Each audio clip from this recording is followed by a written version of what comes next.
ఇక్కడ ఇక్కడ ఇక్కడ ఇక్కడ హాయ్ హాయ్ హాయ్.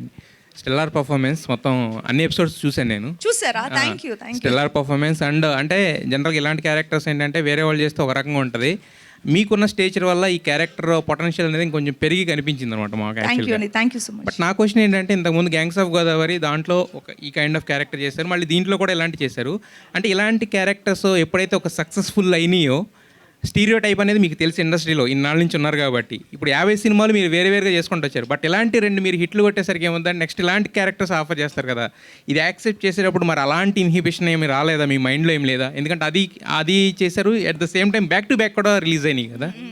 సో అలాంటిది మీ మైండ్లోకి రాలేదా థాట్ అని? లేదు, యాక్చువల్గా టైం పీరియడ్ డిఫరెంట్ అండి. అంటే ఇప్పుడు మేము బహిష్కరణ స్టార్ట్ చేసి చాలా రోజులైంది. సో దాని తర్వాత నేను గ్యాంగ్స్ ఆఫ్ గోదావరి చేశాను. సో గ్యాంగ్స్ ఆఫ్ గోదావరిలోని ప్రాస్టిట్యూటే, కానీ దానికి దీనికి మీకు చాలా డిఫరెన్స్ ఉంటుంది. మీరు చూసారంటే క్యారెక్టర్ ఆర్క్లోనే డిఫరెన్స్ ఉంటుంది. ఇది ఒక ఫుల్ పవర్ ప్యాక్ లాగా, అంటే చేస్తే ఒకటి అలా చేయాలి, లేదంటే ఇలా చేయాలి, ఇన్ బిట్వీన్లో చేయొద్దు అనేది.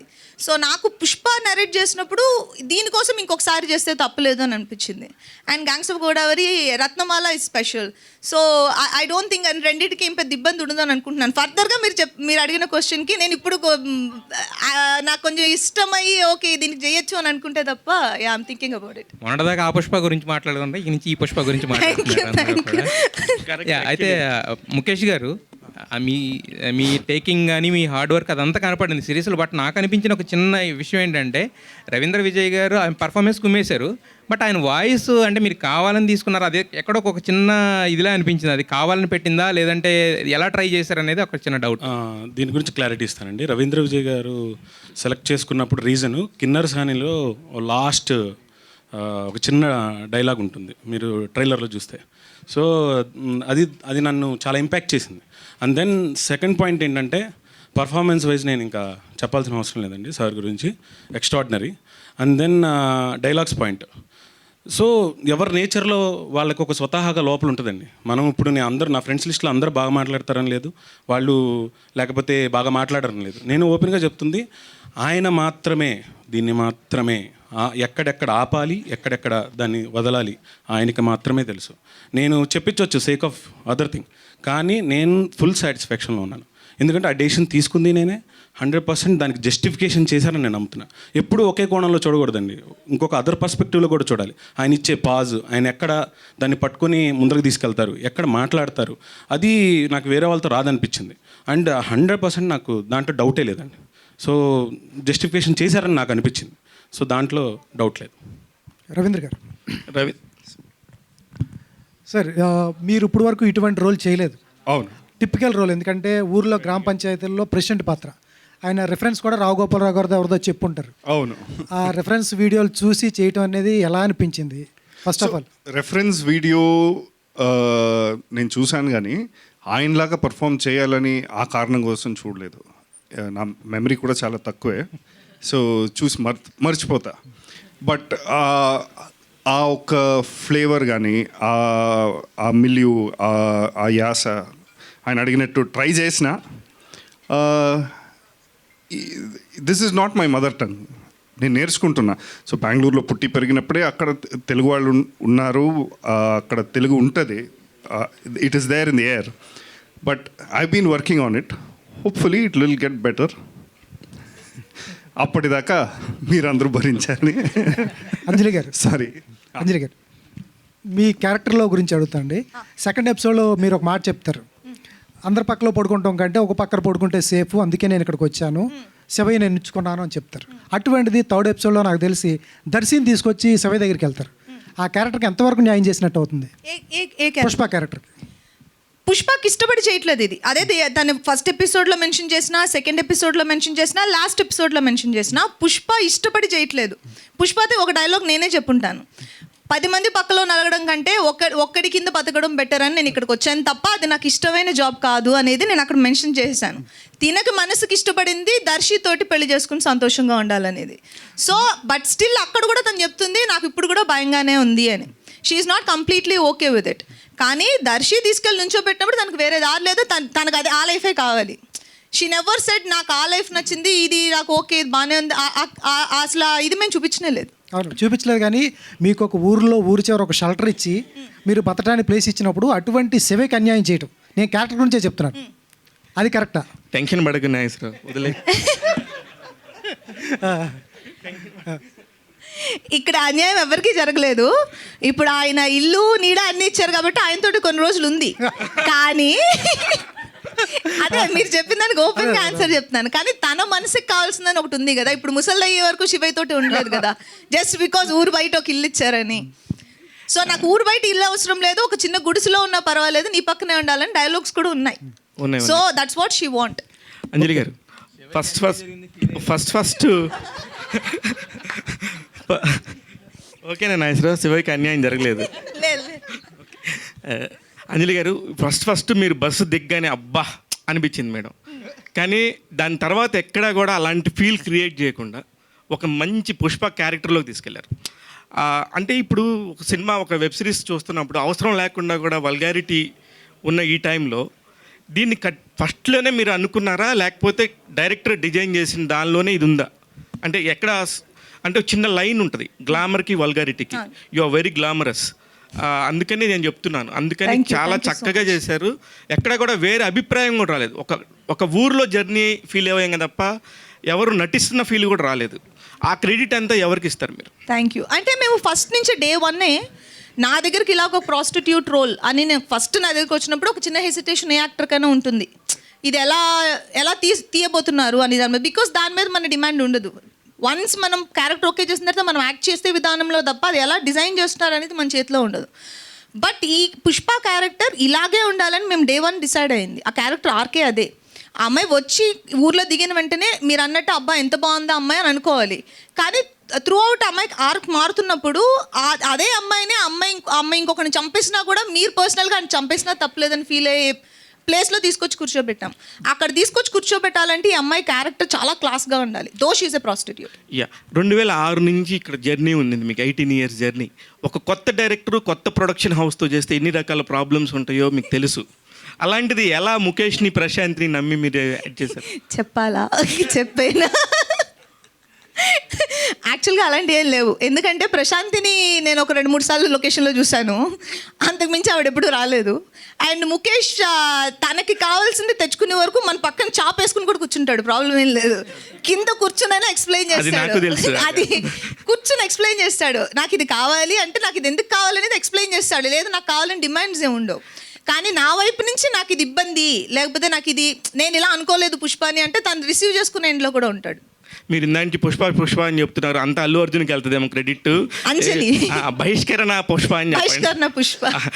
శివయ్య గారు సారీ ఫాస్ట్గా వెళ్ళాలంటున్నారు. నేను కూడా ఇప్పుడు ఆయన గురించి చెప్పాలంటే ఒక సీన్ ఉంది, హ్యాంగింగ్ సీన్. చెట్టు మీద నన్ను కట్టేసి అక్కడ హ్యాంగ్ చేస్తున్నారు, కెమెరా ఎక్కడో దూరంలో పెట్టారు, ఢిల్లీలో. శ్రీతేజ్ మైండ్లో రన్ అవుతుంటుంది అది. అది I'm hanging sir, okay over sir, 5 minutes, 2 minutes, around 8 minutes hanging there. అయిపోయింది సార్. ఆల్మోస్ట్ అక్కడ డ్రోన్ వస్తుంది, ఢిల్లీలో తీస్తున్నారు, దానికి కావాల్సింది. బహిష్కరణ గురించి ఇంతమంది మాట్లాడుతున్నప్పుడు చెవులు ఎలా ఉంటున్నాయి శివయ్య? మీరే చెప్పాలి. Thank you. బాగా అనిపిస్తుంది. నేను ఇలాంటి ఒక జోన్లో ఇప్పటిదాకా ఒక క్యారెక్టర్ చేయలేదు. కొంచెం డ్రమాటిక్గా ఇలా డైలాగ్ పరంగా మాట్లాడి, and each line is killer line. And Shyam గారు రాసింది నిజంగా everything is a stand out line. Dialogue point of వ్యూలో it's amazing. Yes so thank you. Mukesh ఒకటి లాస్ట్. ముఖేష్ నిన్న ఎలా చూసి ఎలా అప్రిషియేట్ చేయాలో అర్థం కావట్లేదు. ఎందుకంటే నువ్వు ఎక్కడి నుంచి వచ్చావో మా అందరికి తెలుసు. మీడియా పాయింట్లో మీరు ఫస్ట్ నుంచి చెప్తున్నారు మేడం. ట్రైలర్ చూపించాడు ఒక 1.5 year బ్యాక్, ఒక చిన్న టీజర్ ఒక చిన్న 1 year బ్యాక్ చూపించినప్పటి నుంచి కూడా హాన్ చేస్తూ ఉంది ఈ క్యారెక్టర్ డ్రివెన్. దీన్ని చేస్తున్నప్పుడు నీకు ఏ ధైర్యంతో ఇంత ఒప్పుకొని చేసావు ముఖేష్? ఏ పాయింట్ నచ్చింది నీకు ఇందులో? పాయింట్ అంటే నేను నేటివిటీ స్టోరీస్ని ఎక్కువ బిలీవ్ చేస్తాను. అంటే నేను చూసినవో, నేను ఇంపాక్ట్ అయినవో, దగ్గరలో చూసినవో. సో నాకు నా మీద కంటే కథ మీద ఉన్న దాని మీద ఉన్న ఏమంటారు నమ్మకం అంటారు, ఆ నమ్మకాన్ని నేను తీసుకెళ్ళి వీళ్ళ దగ్గర ప్యూర్గా అమ్మేశాను. డైరెక్ట్గా పెట్టేశాను మార్కెట్లో. సో అది అంజలి గారికి 15 మినిట్స్లో ఓకే అయిపోయింది. రవీంద్ర విజయ్ గారికి కరోనాలో నుంచోబెట్టి ఆయన కరోనా వచ్చినా సరే చెప్పేశాను. సో ఆయనకు డౌట్స్ ఉన్నాయి, క్లియర్ చేశాను. శ్రీతేష్, ఎవ్రీబడి. సో నాకు అమ్మాలి అని నేను ఫిక్స్ అయినప్పుడు వెనక ముందు తగ్గకూడదు. సో ఆ పాయింట్ ఆఫ్ వ్యూలో నేను చేశాను. శ్రీతేష్ ఒక్కటి, నేను మొన్న మాట్లాడినప్పుడు కూడా చాలా గట్టిగా మాట్లాడాడండి, దీని తర్వాత చూద్దాం అని. అంటే నేను కూడా చాలా ఎక్కువ చెప్తున్నాడేమో అనుకున్నాను, కానీ ఆఫ్టర్ 6 ఎపిసోడ్స్ చూసిన తర్వాత అరే ఎలాగా డిజైన్ చేసింది ఆ క్యారెక్టర్ని, దానికి ఎలా స్టాండ్ అయ్యి నించున్నావు అనేది మాత్రం బాగా అనిపించింది. Congratulations and all the very best. నువ్వు చాలా బాగా చేసావు, కంటిన్యూగా ఇట్లాంటి క్యారెక్టర్స్ వస్తాయి అనుకున్నాను. Thank you. అంజలి గారు, ఫస్ట్ ఆఫ్ ఆల్ కంగ్రాట్స్ అండి. థ్యాంక్ యూ అండి. ఎవ్రీ మంత్ ఏదో ఒక సినిమాతో వస్తున్నారు. Thank you. అండ్ అంజలి గారు అంటే మాకు ఎక్కువగా సీత క్యారెక్టర్, సో ఈ వేలోనే ఎక్కువగా చూసాం. ఇప్పుడు 50 మూవీస్ వరకు అలాగే చూసాం. ఒకసారిగా డిఫరెంట్ చేంజ్ మాకు కన్ఫ్యూజ్డ్గా ఉంది. బట్ అలాంటి క్యారెక్టర్ చేసేటప్పుడు ఆడియన్స్కి ఏమైనా వేరేగా కనెక్ట్ అవుద్దేమో అని అనిపించిందా? అంటే పాజిటివ్గా ఉన్నారు కదా ఇప్పటి వరకు, కొంచెం నెగిటివ్గా వెళ్ళే అవకాశం ఉందేమని. అంటే ఇప్పుడు ఆ జోనర్లో వచ్చిన 2 మూవీస్ మీరు చూసేశారు, బ్యాక్ టు బ్యాక్ వచ్చినాయి. సో ఇప్పుడు వరకు దాని గురించి బ్యాడ్గా అయితే నా దగ్గర ఎవరు మాట్లాడలేదు. ఎందుకంటే నేను మామూలు క్యారెక్టర్స్ తీసుకున్న దానికంటే కూడా నేను చాలా కాన్షియస్గా ఉంటాను. నేను ఈ characters gangs of Godavari shoot అయితే ఏంటి, బహిష్కరణ షూట్ అయితే ఏంటి, సో నేను బ్యాక్ టు బ్యాక్ అవి పడిన మూలని మీకు అలా అనిపిస్తున్నాయి. కానీ 2 డిఫరెంట్ టైం లైన్లో మేము షూట్ చేసినవి. బహిష్కరణ వేరే అప్పుడు, గ్యాంగ్స్ ఆఫ్ గోదావరి వేరే అప్పుడు. కానీ ఏంటంటే ఇలాంటి క్యారెక్టర్స్ నేను చేసినప్పుడు డెఫినెట్గా నేను ఇంకొంచెం మైన్యూట్గా చూస్తూ ఉంటాను. ఆ క్యారెక్టర్ ఇలా చూస్తే బాగుంటుందా, చూస్తే వేరేగా ఉంటుందా అని. అదే నేను జడేసుకొని పువ్వులు పెట్టుకుని సల్వార్ వేసుకున్నప్పుడు చూస్తే మీకు అది తప్పుగా తెలియదు. సో ఆ క్లాస్ మెయింటైన్ చేయడానికంటే ఆ క్యారెక్టర్ నా మిస్టేక్ వల్ల చెడిపోకూడదు. అది ఎందుకంటే ఆ క్యారెక్టర్ డిజైన్ చేయబడ్డ విధం అలాంటిది. అమ్మాయి అలాగే ఉండాలి, కొంచెం హాట్గా అలా ఉండాలి. స్టార్ట్ అయ్యి కిందకు బస్ నుంచి దిగినప్పుడు అది నేను ఎక్కువ తప్పుగా ప్లే చేసినా పడైపోతుంది క్యారెక్టర్. సో నేను చాలా కాన్షియస్గా ఉన్నాను. ఈ బహిష్కరణ పుష్ప చేసినప్పుడు అయితే ఏంటి, ఆర్ రత్నమాల చేసినప్పుడు అయితే ఏంటి. నెక్స్ట్ ఏంటంటే నేను సిరీస్ మొత్తం చూశాను నైట్ అంతా. నాకేంటంటే సిరీస్ మొత్తంలో బురద సీక్వెన్స్ చాలా బాగా హైలైట్ అయింది. ఏ సీక్వెన్స్ అండి? బురద సీక్వెన్స్ చాలా ఇష్టం. అంటే మీకు ఫైట్ లేకపోయినా కూడా ఆ ఇంపాక్ట్ క్రియేట్ చేసింది. ఇంకా ఫైట్ ఉంటే ఇంకెంత బాగుండేదో అనిపించింది నాకు. అంటే మీకేమన్నా ఆ సీక్వెన్స్ చేసేటప్పుడు మీకేమన్నా డౌట్స్ కానీ రైజ్ అవ్వడం కానీ, అరే ఫైట్ సీక్వెన్స్ ఉంటే బాగుంటుందేమో అనిపించింది ఏమన్నా? అంటే ఇప్పుడు తన ఊరికొచ్చిన కొత్తలో జరిగే ఇన్సిడెంట్ కదా, అమ్మాయి చాలా గట్సీ అండ్ అమ్మాయి క్యారెక్టర్ నేమ్ ప్రకారం మీరు దాన్ని తప్పుగా అనుకోకండి అనే దానికోసం ఆ అమ్మాయి ఈ షేడ్ కూడా ఉంది అనడం కోసం చూపించడానికి చేసింది. అంటే అమ్మాయి ఎంత స్ట్రాంగ్ మైండెడ్ పర్సన్ అనేది. అక్కడ ఫైట్ రిక్వైర్డ్ ఉంటే డెఫినెట్గా పెడతారు. ఎందుకు పెట్టలేదు?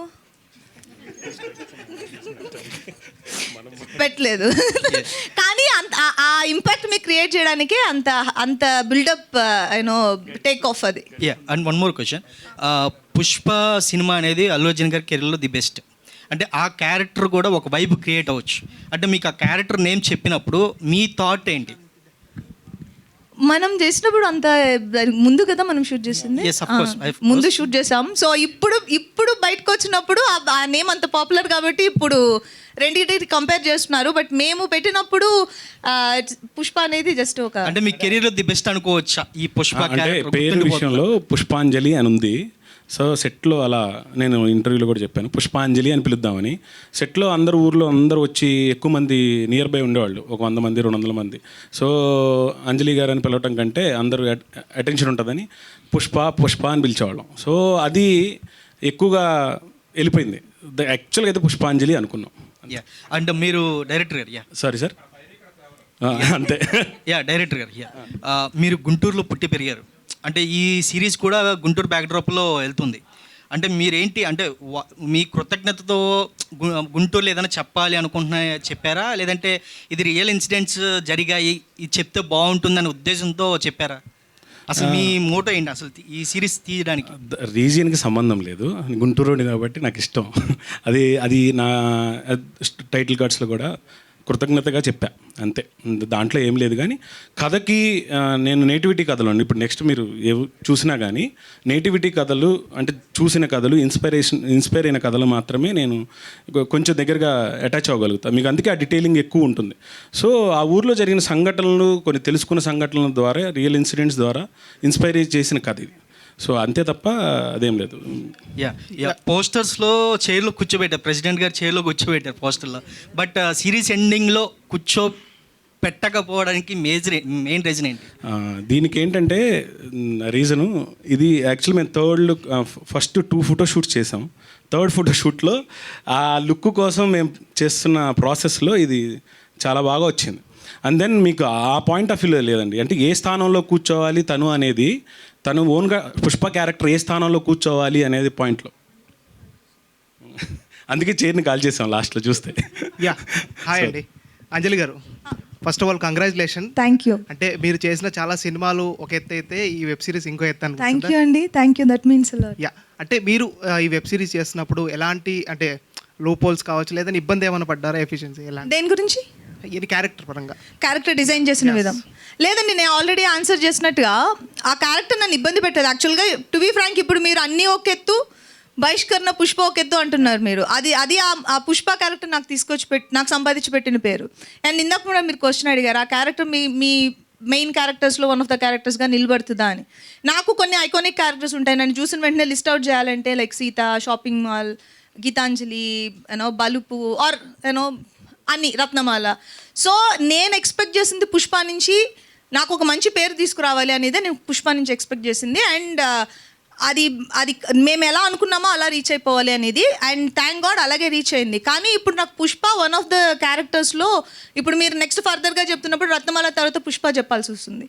సో ఇది నేను బయట 4-5 దగ్గర విన్నాను, నేను ఆ క్యారెక్టర్స్లో వన్ ఆఫ్ ద క్యారెక్టర్స్ అయిపోతుంది అని. That made me feel very happy. Anjali గారు, పుష్ప అంటే తగ్గేదేలే కదా, సో మీ పుష్ప అంటే మీకేం ట్యాగ్ లైన్ ఇవ్వాలి? అంజలి గారు ఏమోనండి, నాకు ఇవ్వలేదు ట్యాగ్ లైన్ ఏమి. అంజలి గారు ఒక శ్రీతేజ్తో ఇబ్బంది పడ్డారా, శివయ్యతో ఇబ్బంది పడ్డారా? చాలా ఇంటిమేట్ సీన్స్ ఉన్నాయి. అవును, ఇబ్బంది పడ్డారా అని అడుగుతున్నారా? ఇబ్బంది పుష్పకు ఉండదు, నాకు ఉంటుంది. అదే నేను అంటాను, ఇప్పుడు పుష్పతో కాదు నేను మాట్లాడుతున్నా, అంజలి గారితో మాట్లాడుతున్నా. అంజలి అంటే అవుట్ ఆఫ్ ద క్యారెక్టర్ అండి. ఇప్పుడు నేను ఆ సీన్ చేస్తున్నప్పుడు నేను రవీంద్ర విజయ్తో చేసిన, శ్రీతేజ్తో చేసిన, అంజలికి ఎప్పుడు ఎందుకంటే ఒక 100 మంది జనం మధ్యలో కనీసం 20 మంది సెట్లో ఉంటారు అలాంటి సీన్స్ చేస్తున్నప్పుడు. అది ఖచ్చితంగా ఏ యాక్టర్ కన్నా, ఫీమేల్ యాక్టర్ కన్నా, మేల్ యాక్టర్ కన్నా ఇబ్బంది. ఈవెన్ రవీంద్ర విజయ్ గారికి కూడా ఇబ్బందిగానే ఉండింది. కానీ ఏంటంటే ఇబ్బంది పడ్డారా మీరు? ఇబ్బంది ఉందా సార్? ఇలాంటి సీన్స్ చేయడం అందరికీ చాలా ఇబ్బంది. అది చూడటానికి it might be titillating, but it has to be handled sensitively. And ఇప్పుడు కన్సెంట్ అని ఒకటి ఉంటుంది. అండ్ ఆ సీన్, ఇలాంటి సీన్స్ మీరు ప్రాక్టీస్ చేస్తారా? మీరు ఇలాంటి సీన్స్ చేసేటప్పుడు నేను ఇలా చేస్తా, మీరు ఇలా రియాక్ట్ అవుతారు, ఇవన్నీ మాట్లాడుకుని. So it is not very enjoyable. Anjali గారు, you done such a terrific performance అండి. సో రత్నమాల అనేది స్పెషల్ అని చెప్పారు. సో దీంట్లో పుష్ప దానికన్నా ఎక్కువ చేయాలి అంటే ఇంపాక్ట్ అనేది ఒక పాయింట్ డైరెక్టర్ చెప్పినప్పుడు ఏదైనా ఒక పర్టికులర్ సీన్ మీకు మూమెంట్ ఉంటుంది, అదే రత్నమాల చేయలేకపోయింది, దానికన్నా మనం దీంట్లో ఎక్కువ స్కోప్ ఉందని ఏ పాయింట్లో అనిపించింది మీకు? లేదు, నేను రెండింటికి అసలు కంపేరే చేయట్లేదు, ఎందుకంటే 2 డిఫరెంట్ సబ్జెక్ట్స్ అవి. ఇప్పుడు బహిష్కరణ పుష్పకి రత్నమాలకి సంబంధం లేదు. సో నేను ఎందుకు దాన్ని మెన్షన్ చేశానంటే అది నాకు వన్ ఆఫ్ ద బెస్ట్ క్యారెక్టర్స్గా నిలిచిపోయింది అనేది ఆల్రెడీ అందరూ మాట్లాడిన విషయం. దాని వెనకాల ఇది లైన్లో నుంచి ఉంటుంది. It's like it will also add up to my list అనేది చెప్పడానికి చెప్పాను. అంటే ఇప్పుడు సిమిలర్ క్యారెక్టర్స్ అయిపోతాయి కదండి, స్టీరియోటైప్ అయిపోతుంది. ఇందాక ఆల్రెడీ చెప్పారు, ఇటువంటి క్యారెక్టర్ చేస్తే మళ్ళీ నెక్స్ట్ మూవీస్ కూడా అటువంటివి వస్తాయి. సో అట్లాంటివి మీరు చేయడానికి యాక్సెప్ట్ చేస్తారా, ఇటువంటి క్యారెక్టర్ మళ్ళీ నెక్స్ట్ టైం వచ్చినప్పుడు? అంటే ఇప్పుడు నన్ను ఇంప్రెస్ చేసేట్టుగా క్యారెక్టర్ డిజైన్ చేస్తే అండ్ నా క్రైటీరియాలో ఆ క్యారెక్టర్ వస్తే నేను డెఫినెట్గా దాన్ని వింటాను, వినకుండా డెఫినెట్గా ఉండం. ఎందుకంటే ఎందులో ఏముందో మనకి తెలియదు వినే వరకు. క్యారెక్టర్ అది విన్న తర్వాత మనకి ఇబ్బందికరంగా ఉందంటే ఏ యాక్టర్ అయినా there is always they can say no. So అంటే ఇప్పుడు అంజలి గారి దగ్గర నుంచి మనం గంగూబాయి లాంటి క్యారెక్టర్ ఎక్స్పెక్ట్ చేయొచ్చా అప్కమింగ్ మూవీస్లో? రాస్తే డెఫినెట్గా చేద్దామండి, ఎవరు చేయరు. నాకు more than happy to do such roles. Mukesh గారు, hi sir. Hi. Editing wise చూస్తే, అంటే నేను సిరీస్ మొత్తం చూశాను, ఆల్ 6 ఎపిసోడ్స్. ఎడిటింగ్ వైజ్ చూస్తే ఇది మూవీగా ఇంకా ఇంపాక్ట్ఫుల్గా ఉంటుందేమో అనిపించింది నాకు. What do you think? ఎందుకు సిరీస్ ఆప్ట్ చేశారు? అంటే బేసిక్గా నేను డెబ్యూ ఓపెన్గా చెప్పాలంటే అంటే ఫస్ట్ స్టెప్ తీసుకునేది సేఫెస్ట్ జోన్లో తీసుకోవాలి. సేఫెస్ట్ అంటే కథపరంగా కాదు. సో నాకేంటంటే నేను ఇందాక కూడా మాట్లాడినప్పుడు దాన్ని కరెక్ట్ ప్రాసెస్లో మనం డెలివరీ చేయడానికి ఒక స్టెప్ తీసుకోవాలి. సో నేను అందుకనే ఓటీటీ పాయింట్ ఆఫ్ నా దగ్గర ఆ వేరే కథలు ఉన్న మూవీకి ఫస్ట్ స్టెప్ కదా చాలా జాగ్రత్తగా తీసుకోవాలి. అండ్ దాన్ని అది ప్రూవ్ అయితేనే కదా ఇంకొకళ్ళు అవకాశం ఇస్తారు. సో ఆ ఉద్దేశం. అంజలి గారు ఇంకా హీరో మనవాడికి ఎప్పుడు ఛాన్స్ ఇస్తున్నారు? మళ్ళీ ఒక సినిమా చేస్తే ముఖేష్కి ఇస్తారా? ఎవరినైనా ఇంకోటి ఏదో చెప్పాడు ఆల్రెడీ. అది కొంచెం బాగుంటే ఇమీడియట్గా చేస్తాం. అంజలి garu. Vijay garu hi sir. Hi. So మీ క్యారెక్టర్ ఎక్సలెంట్గా ఉందండి. Thank you. You reminded me of Kota Srinivasarao garu. Thank you. మీరు ఆయన చూసి ఏమైనా ఇన్స్పైర్ అయ్యారా? అండ్ ఆయన అయ్యి ఉంటే ఈ క్యారెక్టర్లో ఇంకా క్రూవల్టీ తెచ్చుండేవాళ్ళు అనిపించింది. This is already the cruellest character, but ఇంకా అనిపించింది మీరు ఇంకా ఆ క్రూవల్ పార్ట్ ఇంకా ఎక్స్ప్లోర్ చేసి ఉంటే బాగుండేది అని అనుకున్నారా? మీరు అనుకుంటున్నారా అలా? It's yeah okay, I mean as much as I could do justice, I did justice. If there are any shortcomings, we will work on it, hopefully next time. Yeah. అంజలి గారు, యాక్చువల్లీ దీంట్లో వాయిస్ డబ్బింగ్ మీరే చెప్పారు, ఎందుకంటే ఆ texture of voice చాలా డిఫరెంట్గా ఉంది and it's really cool for that character అనమాట. అంటే మీ వాయిస్కి ఎక్కడ కూడా సంబంధం లేకుండా ఉంది. So about that character and that voice. And thanks for asking the question. ఎందుకంటే మేము మేము షూటింగ్లో ఎంత శ్రమ పెట్టామో డబ్బింగ్లో అంత పెట్టాం. ఎందుకంటే I will give you one small example. నేను మాట్లాడితే ఇలా ఫాస్ట్గా ఉంటుంది, కానీ పుష్ప స్లోగా మాట్లాడుతుంది అండ్ బేస్లో మాట్లాడుతుంది. అండ్ ఈవెన్ తను నడవడం, నుంచోవడం, కూర్చోవడం, తిరిగి అవేమి నేను ఫాస్ట్గా ఉంటాను. నేను జనరల్గా ఫాస్ట్గా మాట్లాడతాను, ఫాస్ట్గా తిరుగుతాను, ఫాస్ట్గా నడుస్తాను. సో ఇవన్నీ నేను కేర్ఫుల్గా డీటెయిల్డ్గా చూసి చేసుకున్న విషయాలు ఇవన్నీ. అండ్ డబ్బింగ్కి వచ్చినప్పుడు అది బేస్లోనే ఉండాలి, అది స్లోగానే ఉండాలి, అది చాలా డెప్త్ ఉండాలి, ఇంపాక్ట్ ఉండాలి అనేది ఫస్ట్ డిసైడ్ అయింది. సో అందుకని మీరు ఆ వాయిస్ నాదే, నేనే డబ్బింగ్ చెప్పాను. అండ్ మోస్ట్లీ మేము మిమ్మల్ని బాగా ఎక్స్పెక్ట్ చేస్తున్నది సీతమ్మగిట్ల సిరిమల చెట్టు. That character gives us more impact. Anjali గారు అంటే మాకు ఫస్ట్ గుర్తొచ్చేది, తర్వాత గీతాంజలి. అండ్ అలాంటి క్యారెక్టర్ నెక్స్ట్ మళ్ళీ ఎప్పుడు మేము నుంచి ఎక్స్పెక్ట్ చేయవచ్చు? And what is the dream role of Anjali గారు అంటే ఏం చెప్తారు? తెలీదండి. సీతమ్మ వాకిట్లో లాంటి క్యారెక్టర్స్ మళ్ళీ రాస్తే డెఫినెట్గా నేను హ్యాపీగా I jump and do it. కానీ తెలియదు, ఇంకా ఎవరైనా రాసి నా దగ్గర తీసుకొస్తే డెఫినెట్గా నేను చేస్తాను. అండ్ డ్రీమ్ రోల్ అని నిజంగా ఏమీ లేదండి. నేను ఆల్రెడీ చాలాసార్లు మెన్షన్ చేశాను. నేను ఈ క్యారెక్టర్ చేసి ఈ సినిమా బయటకు వచ్చినప్పుడు, ఆడియన్స్ చూసి బయటకు వెళ్తున్నప్పుడు ఆ క్యారెక్టర్కి కనీసం ఇది బాగా చేసింది అని వాళ్ళకి లోపల నిల్చుండిపోవాలి. అలాంటి క్యారెక్టర్స్ చేయాలనేదే ఇంట్రెస్ట్, ఇంకేమీ లేదు. అంజలి గారు, కంగ్రాచులేషన్స్. అండ్ మీ క్యారెక్టర్కి మంచి అప్లాజ్ వస్తుంది. Thank you. సో అంటే ఒక్కొక్క యాక్టర్కి వాళ్ళ జర్నీలో చాలా సినిమాలు చేసి ఉంటారు అండ్ ఒక్క లీడ్ యాక్టర్స్ తర్వాత పెర్ఫార్మెన్స్కి స్కోప్ ఉన్న క్యారెక్టర్స్ ఎక్కువ చేస్తుంటారు. ఈ మధ్యకాలంలో మీరు చేసిన క్యారెక్టర్స్ అన్నీ కూడా అట్లానే ఉంటున్నాయి. సో మీ నుంచి నెక్స్ట్ నుంచి వచ్చే అన్ని ఓన్లీ పర్ఫార్మెన్స్ స్కోప్ ఉన్న క్యారెక్టర్స్ అయినా, లేకపోతే హీరోయిన్ కంప్లీట్ ఫుల్ ఫ్లెడ్జ్డ్ చేస్తాం? అలా లేదు. ఇప్పుడు కొంచెం మారుతుంది అని అనుకుంటున్నాను. అన్నీ ఈవెన్ పెద్ద మూవీస్లో హీరోయిన్ క్యారెక్టర్స్కి ఇంపార్టెన్స్లు వస్తున్నాయి. అండ్ ఇక మీదట వచ్చేవన్నీ నేనంటే ప్రీ ప్లాన్డ్గా ఏమీ చేయట్లేదు. వచ్చే వాటిలో బెస్ట్ చూస్ చేసుకుంటున్నాను. అండ్ దాంట్లో కమర్షియల్ మూవీస్ ఉన్నాయి, ఫర్దర్గా వచ్చే వాటిలో ఇలాంటి మూవీస్ కూడా ఉన్నాయి. Thank you so much. Mukesh, ఈ మధ్యకాలంలో వెబ్ సిరీస్ చూస్తుంటే కొన్ని ఇంట్లో పిల్లలతో పాటు చూడలేని పరిస్థితి. మీరు బహిష్కరణ టైటిల్ పెట్టి లీడ్ రోలు ప్రాస్టిట్యూట్ పెట్టి కుటుంబం మొత్తం, ఫ్యామిలీ మొత్తం పిల్లలతో సహా చూసే వెబ్ సిరీస్ తీశారు. ముందు hats up first of all. Thank you అన్న, థ్యాంక్ యూ. అయితే ఇంటిమసీ సీన్లు ఏదైతే ఒకసారి అంజలి గారికి ఇవ్వండి. అంజలి గారు, ప్రాస్టిట్యూట్ క్యారెక్టర్ అన్నప్పుడు ఇంటిమసీ సీన్లు చెప్తారు, ఉంటాయి. దాన్ని ఇప్పుడున్న కెరియర్లో ఈ టైంలో చేయడం కరెక్ట్ అనిపించిందా మీకు? ఏ టైంలో అయినా క్యారెక్టర్ డిమాండ్ చేస్తే చేయాలండి. క్యారెక్టర్ డిమాండ్స్ మనం ఫుల్ఫిల్ చేయనప్పుడు ఆ క్యారెక్టర్ తీసుకోకూడదు. అంటే నేను అలాగే ఫీల్ అవుతాను. నేను ఏదైనా ఒక క్యారెక్టర్ తీసుకున్నానంటే దానికి నా లిమిటేషన్స్లో నా బెస్ట్, నా 100% పెట్టడానికి ట్రై చేస్తాను. ఆ లిమిటేషన్స్ దాటి ఆ క్యారెక్టర్ డిమాండ్ చేస్తుందంటే అది నాకు అది నేను ఇవ్వలేను. అండ్ ఆ క్యారెక్టర్కి నేను అన్యాయం చేస్తున్నట్టు అవుతుంది. సో నేను తీసుకుంటే నేను బెస్ట్గా చేస్తాను. లేదా నేను ఫస్టే అడిగేస్తాను అలాంటివన్నీ ఉన్నాయా లేవా, ఉంటే ఏ లిమిట్కి వెళ్తున్నాం. సో ఇందులో ఏ లిమిట్ అనేది నాకు ఫస్ట్ డిస్కషన్స్లోనే తెలిసిపోయింది. So I was okay with it. Okay, super. Thank you so much.